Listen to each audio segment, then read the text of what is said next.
அனைவருக்கும் வணக்கம். ஒளிச்சுடர் சேனலில் நாம் காணும் தலைப்பு திருப்புலிவனம் வியாகரபுரீஸ்வரர் திருக்கோயில் ஸ்தல வரலாறு மற்றும் சிறப்புகள். மூலவர் வியாகரபுரீஸ்வரன்.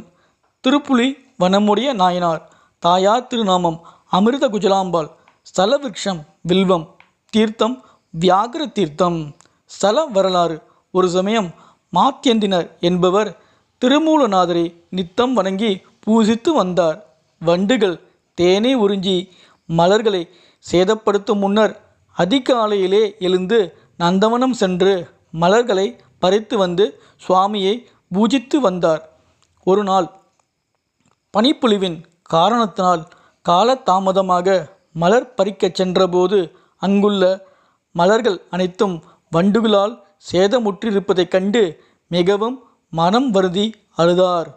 அப்பொழுது மாத்யந்தினா, ஏன் அழுது புலம்புகின்றாய் என்று அசரீரியாய் கேட்க, மாத்யந்தினர், பெருமானே, தேவரது பூசைக்கு தூய்மையான மலர் கிடைக்காமல் வருந்துகின்றேன்.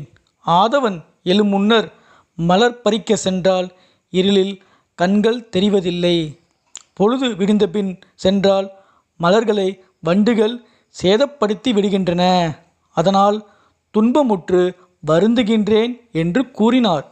அதனை கேட்ட இறைவன், துயரைத்து விடுக, இனி எமது பூசைக்கு மலர்களை பறிக்க ஏதுவாக இருளில் நன்றாக தெரியும்படியான கண்களையும் செடி மரங்களில் ஏறுவதற்கு வசதியாக புலியினுடைய கால்களையும் உமக்கு அளிக்கின்றோம்.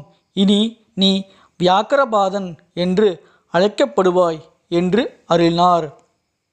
பிறகு வியாக்கரபாதர் மகாதேவருக்கு வடபால் முக்தீஸ்வரர் என்னும் பெயரால் லிங்கம் ஸ்தாபித்து வணங்கி வந்தார். அவருடைய முக்தி காலம் வருவதை அறிந்து அவர் இறைவனிடம் 2 வரம் கேட்கிறார். தன்னுடைய பெயருடன் இறைவனுடைய பெயர் சேர்ந்து வரவேண்டும் என்று வேண்டிக் கொண்டதால் அதனால் சுவாமிக்கு வியாகரபுரீஸ்வரர் என்று பெயர் அமையப்பெற்றது. மேலும் சிங்கத்தில் மேல் தட்சிணாமூர்த்தியாக காட்சி தர வேண்டும் மற்றும் இந்த நாட்டை ஆண்ட ராஜாவிற்கு குழந்தை வரம் அருள வேண்டும் என்பது சித்தருடைய கோரிக்கை. வரம் அளிக்கப்பட்டது. கோயிலின் சிறப்புகள். மூலவர் சுயம்பு மூர்த்தி. ஆவுடையார் சதுர வடிவில் தாமரை மீது காணப்படுகிறது. லிங்கத்தின் மேல் பாகத்தில் ஜடாமுடி காணப்படுகிறது. லிங்கத்தின் மீது புலியின் பாதங்கள் காணப்படுகின்றன. மேலும் விலா எலும்பும் தெரிகிறது. இந்த கோவில் பல்லவர்களின் ஆட்சி காலத்தில் நந்திவர்மன் என்ற மன்னனால் கட்டப்பட்டதாக கல்வெட்டுகள் கூறுகின்றன. பின்னர் முதலாம் குலோத்துங்க சோழ மன்னனின் காலத்தில் மறுசீரமைப்பு செய்தனர் என்று தகவல்கள் தெரிவிக்கின்றன. இந்த கோயிலின் மற்றொரு சிறப்பு, சிவலிங்கத்தின் பின்னால் தான் சூரியனின் கதிர்கள் விழுகிறது. இங்குள்ள தட்சிணாமூர்த்தி ஒரு காலை சிங்க வாகனத்தில் வைத்துள்ளார். மற்றொரு கால் முயலகன் மீது இருக்கிறது. இந்த அமைப்பு வேறு எங்கும் காண இயலாது. இவரை ராஜயோக சிம்ம தட்சிணாமூர்த்தி என்கிறார்.